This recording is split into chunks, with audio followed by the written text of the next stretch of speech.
Praise the lord. దేవుని నామాన్ని మహింకలను గాక. మరొకసారి కలుసుకునే భాగ్యం దేవాదేవుడు మనకు అందించడానికి దేవుడికి వందనాలు చెల్లిస్తూ వాక్యభారానికి వెళ్దాం. ఈ దినమందు మనం దావీదు రాసిన కీర్తనలోని ఒక మాట మనం చదివినట్లయితే దావీదు భక్తుడు చెప్తూ ఉంటాడు, హృదయానందం కలిగించేటివి నీ ఆజ్ఞలు పాటించినప్పుడు మనకి ఆనందం కలుగుతుందని ఒక మాట చెప్తూ ఉంటాడు. దీనిలోని అర్థం ఏంటో మనం కానీ గ్రహించగలిగినట్లయితే ఆయన ఆజ్ఞలు న్యాయమైనవని కూడా దావీదు భక్తుడు చెబుతూ ఉంటాడు.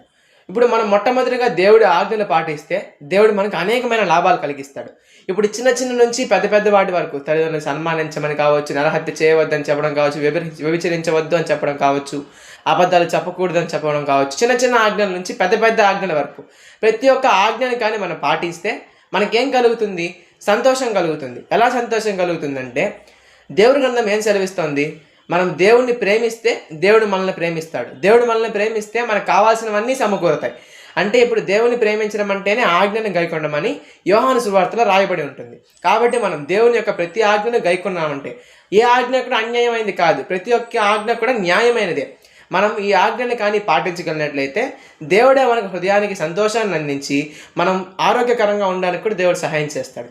కాబట్టి దేవుని ఆజ్ఞలు పాటిద్దాం, న్యాయమైన ఆజ్ఞను అనేక మందికి తెలియజేద్దాం. ఈ వాక్యాన్ని దేవుడు దీవించి ఆశీర్వదించును గాక. ఆమేన్.